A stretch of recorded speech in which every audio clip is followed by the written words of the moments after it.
자, 이번 시간은 128페이지 이온화 에너지에 대해서 공부를 합니다. 이온화 에너지. 그러니까 여기서 이온화라는 이온화는 어떤 이온을 이야기합니까?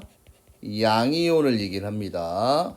자, 그래서 대상이 기체 상태의 원자 1몰에서 전자 1몰을, 그치? 그러니까 몰이 개념이 헷갈리면 그냥 원자에서 전자 하나를 떼어내는데 필요한 최소한의 에너지를 뭐라고 얘기합니까? 이온화 에너지라고 얘기를 합니다. 요 정의를 좀 잘 외워두세요. 전자 하나를 떼어내는데 필요한 에너지입니다.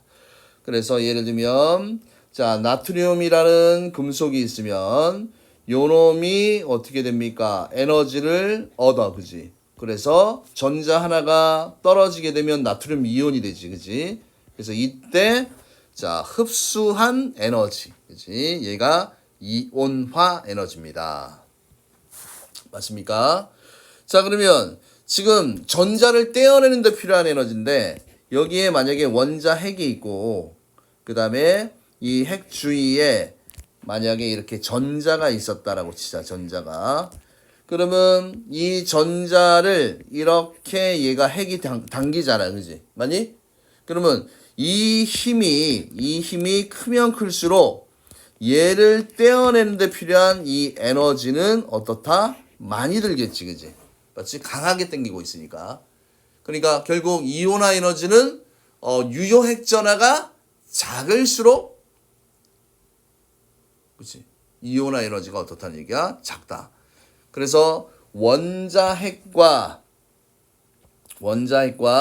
전자 사이의 인력이 크면 이온화 에너지는 어떻게 됩니까? 크다가 되는 거야. 그죠?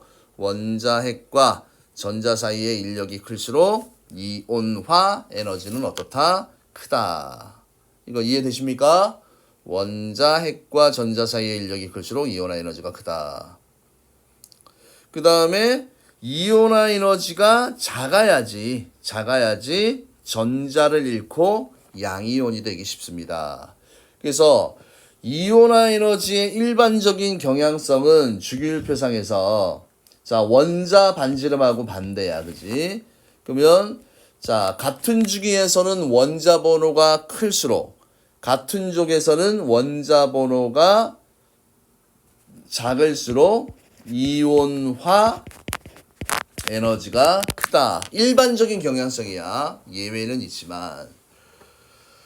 자, 그래서 자, 전자를 떼어내는 데 필요한 에너지입니다. 그치? 떼어낸다. 전자를 떼어내는 데 필요한 에너지. 그래서 나트륨 이온화 에너지는 자, 일단 순차적으로 떼어내야 되니까 맨 바깥쪽에 있는 이 전자 하나를 이렇게 떼어내게 되면 당연히 반지름이 작아지네. 그치? 그때 필요한 에너지 495kJ per 몰인데 값은 외울 필요가 있다 없다? 없다. 그러면 일단은 자, 이온화 에너지의 요 왼쪽 내용을 잠깐 봅시다. 자, 수소 같은 경우는 전자가 하나지.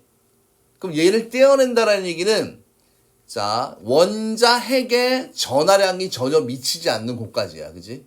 그러면 주양자수 어디야? 바닥 상태에서 전자를 무한대로 전이시킬 때 필요한 에너지가 결국 이온화 에너지가 된다라는 내용이 나와 있는 겁니다. 자, 그래서 이 이온화 에너지에서는요, 꼭 외워야 될 내용이 요 자료 있잖아. 그지? 주기성. 여기 오르락 내리락 하는 요 부분 있잖아. 그지? 이거를 그대로 뭘 해야 됩니까? 암기를 하셔야 됩니다. 자, 일반적으로 같은 주기에서는 원자 번호가 커질수록 자, 같은 주기 원자 번호가 커질수록 이온화 에너지는 대체로 증가한다. 왜? 원자과 전자가 느끼는 유효 핵전하가 증가해서 원자핵과 전자 사이의 인력이 증가하기 때문입니다. 그러니까 유효 핵전하가 크면 강하게 당기고 있잖아. 그지? 맞니? 근데 이온화 에너지는 전자를 떼어내는 데 필요한 에너지이기 때문에 자, 같은 주기에서는 자, 원자 번호가 커질수록 대체로 자, 여기에 뭐가 있습니까? 대체로라는 말이 나와 있지. 그지?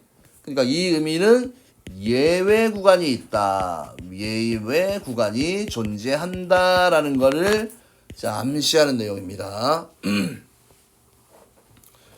그 다음에 같은 족이에요. 같은 족에서는 원자 번호가 커지면 껍질이 늘어나잖아. 그지? 껍질 수가 증가합니다. 그래서 전자 껍질 수가 증가하기 때문에 인력이 감소해서 이온화 에너지가 감소합니다. 그래서 일반적인 경향성, 그러면 같은 족에서는 원자 번호가 작을수록 같은 주기에서는 원자 번호가 클수록 이온화 에너지가 어떻다?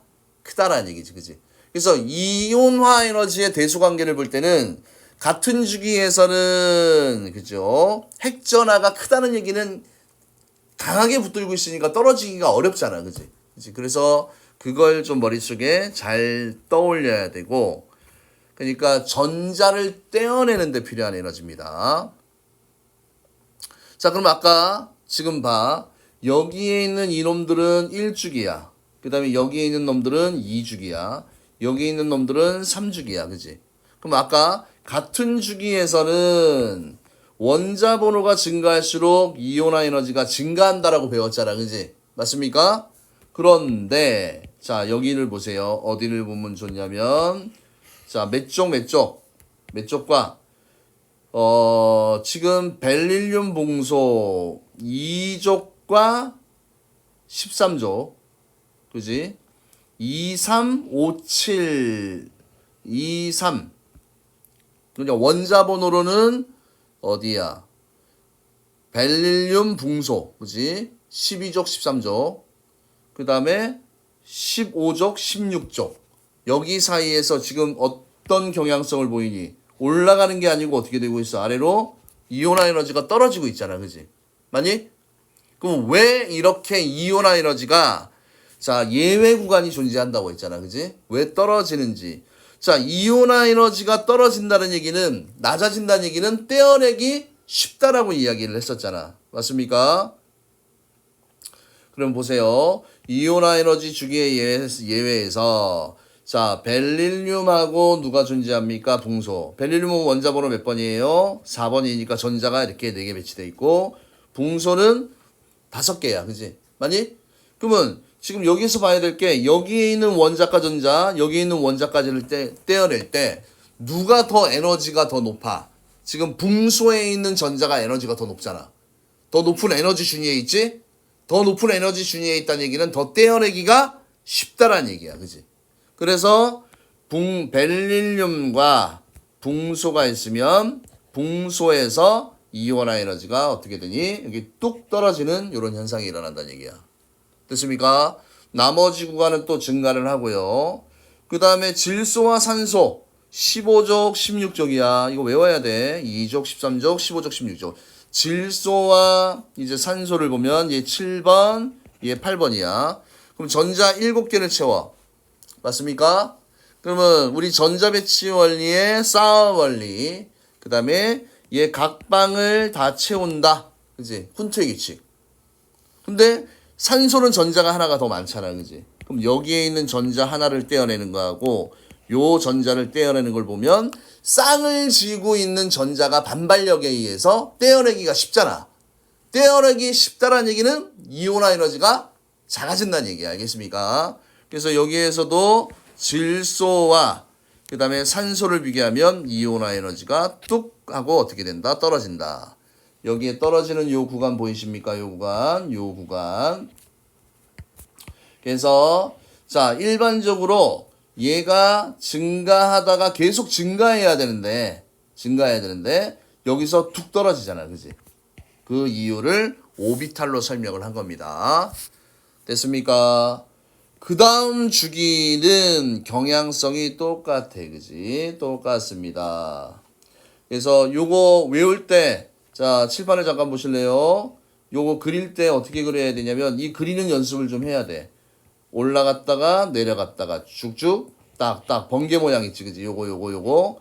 그 다음 주기로 되면 껍질이 하나가 많아지지. 껍질, 주기가 바뀌게 되면 껍질 하나가 되기 때문에 더 멀어져. 핵보다. 그럼 떼어내기가 더 쉽지? 그래서 푹 떨어진다는 얘기야. 그지? 그럼 그러면 리튬보다는 얘가 더 낮은 위치에 오게 돼야 되는 겁니다. 그래서 이거 되게 헷갈립니다. 그래서 이 표 자체를 통으로 뭘 해야 된다? 외워야 돼. 알겠니? 뭐 어떤 식으로 뭐 수해, 리, 빼붕, 탄질, 쌈풀, 레나 이런 식으로 다다다다 뭐 이런 식으로 이걸 외우셔야지 문제를 푸는데 용이합니다. 알겠습니까? 자, 그래서 이게 이온화 에너지야. 이온화 에너지. 되게 개념은 단순하지? 근데 굉장히 헷갈릴 겁니다. 천천히 잘 보셔야 하고요. 자, 그 다음에 이제 뭐가 나오냐면 순차적 이온화 에너지라는 말이 나와요. 순차적 이온화 에너지. 그러니까 뭐 나트륨이 전자가 11개가 있으면 맨 바깥쪽 껍질에 있는 전자 하나 떼내고 2개 떼내고 3개 떼내고 그지? 그러면 이 순차적 이온화 에너지는요. 순차적 이온화 에너지는 기체 상태의 다전자 원자 1몰에서 전자 1몰씩을 차례로 떼어낼 때마다, 그지? 그럼 떼어낸다는 얘기는 양이온이 된다는 얘기야. 그러면 전자 하나를 떼어내면 1가 이온이 되고, 2개를 떼어내면 2가 이온이 되고, 3개를 떼어내면 3가 이온이 되잖아, 그지? 그럼 하나 떼어내면 1차, 2개 떼면 2차, 3개 떼면 3차야, 그지? 그런데 문제는요, 여기서 봐야 될 게, 자, 나트륨은 핵전화가 플러스 11, K 껍질이 있습니다. 예, K 껍질, 그 다음에 L 껍질, 그 다음에 M 껍질이 있으면 M 껍질이 이렇게 존재하게 되면, 자, 얘 같은 경우는 지금 맨 바깥쪽에 전자가 하나가 있잖아, 그지? 맞니? 그럼 얘를 떼어내는데 필요한 에너지가 1차 이온화 에너지야. 근데 얘 에너지를 쓰고 그 다음 껍질에 있는 이 전자는 2차 이온화 에너지잖아, 그지? 근데 어떤 변화가 생깁니까? 이만큼의 공간이 어떻게 돼? 공간이 없어지잖아.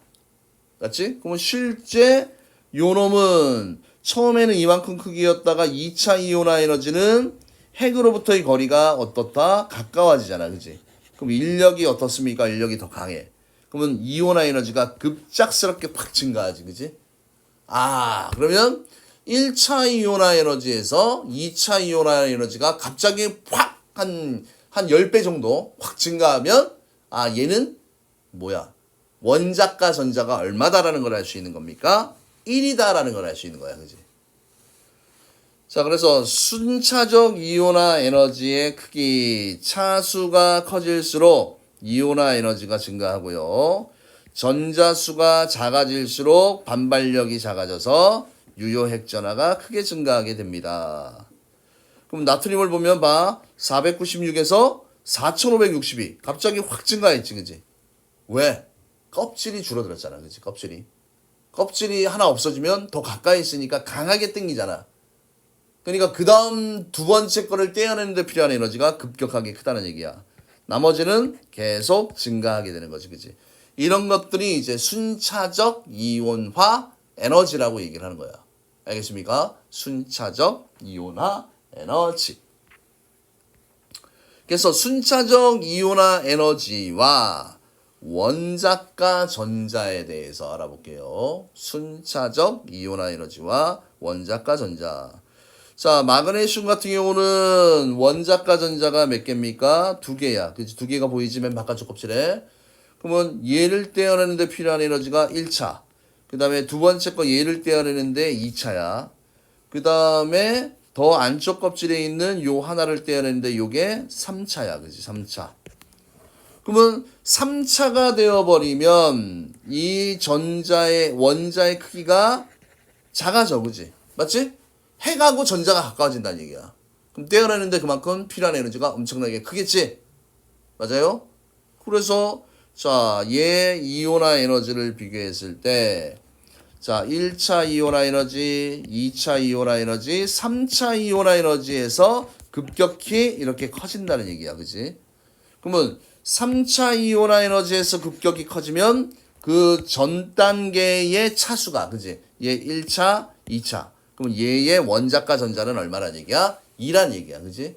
그래서 어차피 이온화 에너지는 보통 이제 전자를 떼어내는 데 필요한 에너지니까 양이온을 가지고 많이 얘기해. 양이온을 가지고요. 그래서 이 순차적 이온화 에너지와 원자과 전자 사이의 요 관계를 잘 기억해 두시고, 여기 보면 자, n번째 전자를 떼어낼 때 이온화 에너지가 급격히 증가하면 원자과 전자는 그 전 단계야. 알겠습니까? 됐나요? 자, 그러면 몇 가지 원소의 순차적 이온화 에너지. A를 보세요. A 1차, 2차에서 갑자기 확 커졌고, B 같은 경우는 2차에서 3차로 갈 때 갑자기 커졌고, C는 3차에서 갑자기 커졌잖아. 그지? 아, 그러면 A는 플러스 1가 이온이고, 얘는 2가 이온이고, 얘는 3가 이온이 되는 물질이다. 이렇게 이해를 해 두시면 됩니다. 됐습니까? 자, 그래서 이 원소의 주기적 성질 왼쪽을 보면 주기율표에서 왼쪽 아래로 갈수록 금속성이 증가하고 양이온이 되기 쉽고 이온화 에너지가 어떻다? 감소합니다. 그 다음에 주기율표에서 오른쪽 위로 갈수록 비금속성이 증가하고 음이온이 되기 쉽고 이온화 에너지는 증가한다. 아까 우리가 배울 때, 자, 요렇게 해서 요렇게 갈 때 원자 반지름은 커진다라고 얘기했지, 그지? 반대로, 자, 이렇게 갈수록 이온화 에너지가 커진다라고 얘기했지, 그지? 경향성이 서로 반대입니다. 자, 그래서 이 부분은 조금 문제를 풀면서 이해를 해야 되는데, 특히, 자, 어느 부분이에요?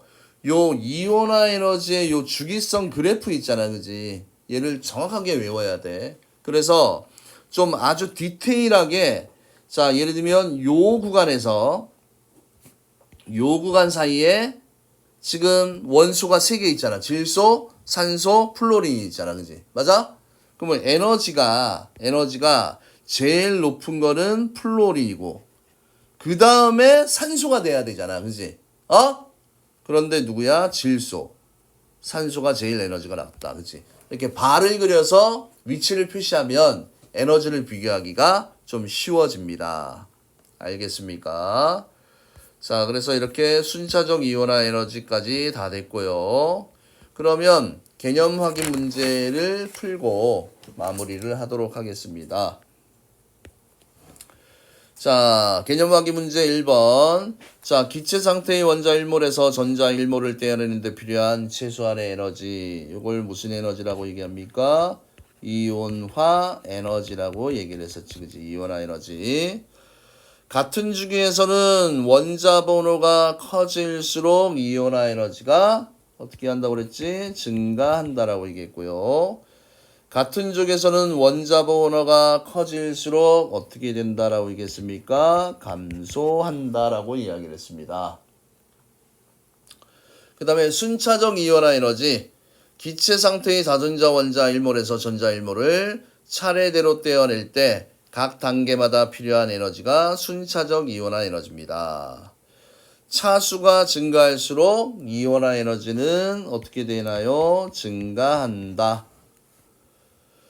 그 다음에 원자과 전자를 모두 떼어내고 안쪽 전자 껍질에 있는 전자를 떼어낼 때 이온화 에너지가 급격하게 증가하므로 무엇을 알 수 있습니까?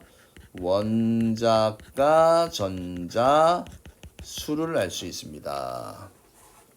됐죠? 자, 그 다음에 1번 이온화 에너지에 대한 설명으로 옳은 것은 동그라미 열차하는 것을 X로 표시하십시오.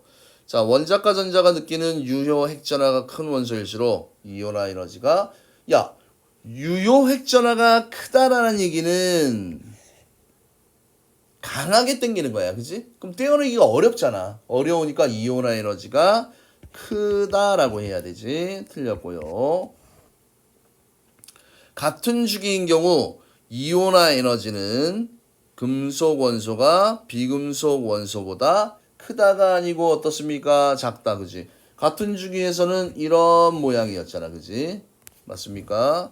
그러니까 이 경향성에 대한 그래프를, 에너지 그래프를 외워야 돼. 꼭 외워야 됩니다. 그 다음에 이온화 에너지가 작은 원소일수록 양이온이 되기 쉽다. 맞지? 전자를 떼어내기 쉬우니까 맞고요. 차수가 증가할수록 이온화 에너지는 증가하게 되겠지. 그치? 증가한다. 틀렸습니다. 자, 그 다음에 자, 지금 이런 문제가 또 나왔잖아. 그지? 그러면 자, 지금 이 그림에서는 얘가 1주기. 그죠? 얘가 2주기. 얘가 몇 주기야? 3주기. 주로 자, 어디가 많이 나오니 시험에는 여기 있는 2주기하고 요 3주기 위주로 시험에 많이 나옵니다. 자, 그러면 A와 같은 주기에 속하는 원소를 자, 쓰시오. 그지? 속하는 원소. 같은 주기. A, B, C가 같은 주기잖아. 그지? 그러니까 B, C를 하면 되고 C와 같은 족에 속하는 거는 같은 족? 요거. 그지? 요게 뭐야? 수, 해. 요게 리, 배, 붕, 탄, 질산, 풀, 레. 요게 남아. 그 다음에 아이고 알 떨어지지. 알, 규, 인, 황, 염, 아르곤이야. 그지? 여기에서 네온과 아르곤 18조 원소잖아. 그지? 그러면 C와 같은 족에 있는 원소는 아르곤 뭐가 되는 겁니까? E가 되는 거지. 그지? E. 자, 양이온이 되기 쉽다. 이온화 에너지가 가장 작은 거야. 그지? 그럼 여기에서 에너지 레벨이 제일 작아 보이는 게 누굽니까? D가 제일 낮잖아. 그지? 요 높이를 보면 돼요. 요 높이.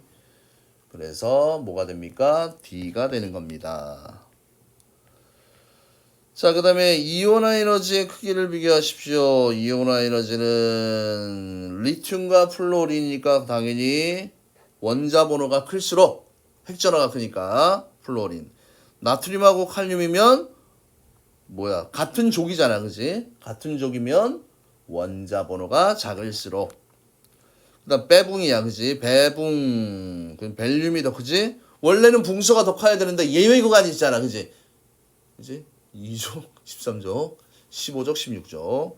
그다음에 인과 황이 있습니다. 황이 인이 더 크다라고 이야기를 했었지. 그지? 그래서 아직 요 자료가 다 암기가 안 돼서 조금 빨리빨리 호환이 안 될 겁니다. 연습을 하셔야 해요. 다음은 원소 M과 관련된 두 가지 반응식입니다. M 플러스 이온은 M일까 전자. M 플러스 1가 이온이 또 전자 하나를 얻으면 2가 이온이야. 그러면 E1은 E2보다 크다 작다? 작겠지. 그지? 순차적 이온화 에너지는 차수가 높을수록 커집니다. 그 다음 E2는 나트륨이 마그네슘보다 크다. 맞지? 그쵸? E2는 나트륨이 마그네슘 이온보다 크다. 왜? 같은 주기에서는 원자 번호가 작은 놈이. 특히 나트륨은 갑자기 확 커지잖아. 그지? 그래서 요 순차적 이온화 에너지를 이해할 때 잠깐 요걸 잠깐 보시면요. 지금 여기가 나트륨이야. 그지? 11번. 그러면 얘는 지금 몇 차 이온화 에너지야? 1차 이온화 에너지야. 맞지? 그러면 2차 이온화 에너지는 나트륨이 여기 위치로 가. 얘는 몇 차? 2차 이온화 에너지. 한 칸씩 왼쪽으로 밀어내면 돼. 알겠니? 그래서 1차, 2차를 그래프로 구분할 때 이런 걸 조금 이용한다라는 거 조금 알아두시고요. 자, 그 다음에 X의 순차적 이온화 에너지 이렇게 나와 있는데 578, 1800, 200. 여기는 지금 여기서 잘 보세요. 1, 2, 1에서 2, 2로 갈 때 커졌어. 맞지? 5, 35, 한 3배 정도밖에 안 되네. 4에 3까지도 커졌어. 그지? 근데 4에서 급격하게 커졌잖아. 그지? 맞니? 그러면 1차, 2차, 3차. 그럼 이온화 에너지가 커지는 그 전 단계의 차수가 원자과 전자라고 얘기를 했잖아. 그지? 그래서 얘를 3이라고 얘기를 하면 됩니다. 표는 3주기 A와 B의 순차적 이온화 에너지를 나타내는 것이다. A 보세요. A 4에서 여기서 갑자기 확 커졌네. 그 다음에 B는 여기에서 갑자기 커졌네. 그지? 그럼 얘는 1가, 얘는 2가. 그지? 그러면 A와 B는 같은 종이 아니지? 원자과 전자가 다르니까 틀렸고요. A는 B보다 양이온이 되기 쉽습니다. 이온화 에너지가 작을수록 양이온이 되기 쉬운 게 맞는 거고, 원자 번호는 누가? A가 B보다 작지, 그지? 틀렸지? 그 다음에 B가 비활성 기체와 같은 전자 배치를 가지려면 어떻게 됩니까? B가 얼만큼을 해야 됩니까? B는 이가 이온이니까 1차와 2차를 다 떼어내면 어떻게 돼? 비활성 기체와 같은 전자 배치를 갖잖아, 그지? 그러면 1차 이온화 에너지와 2차 이온화 에너지를 합한값입니다. 1차 이온화 에너지 738 플러스 2차 이온화 에너지 1451. 자, 이걸 더하면 2189가 나오지, 그지? 그래서 틀렸습니다. 됐습니까? 그래서 일단은 기본 개념 확인 문제까지 이온화 에너지에 대해서 설명을 다 마쳤습니다. 조금 문제를 풀면서 좀 문제 푸는 스킬이나 응용되는 문제들은 그때 설명을 한 번 더 하도록 할게요. 됐나요? 예, 이상입니다.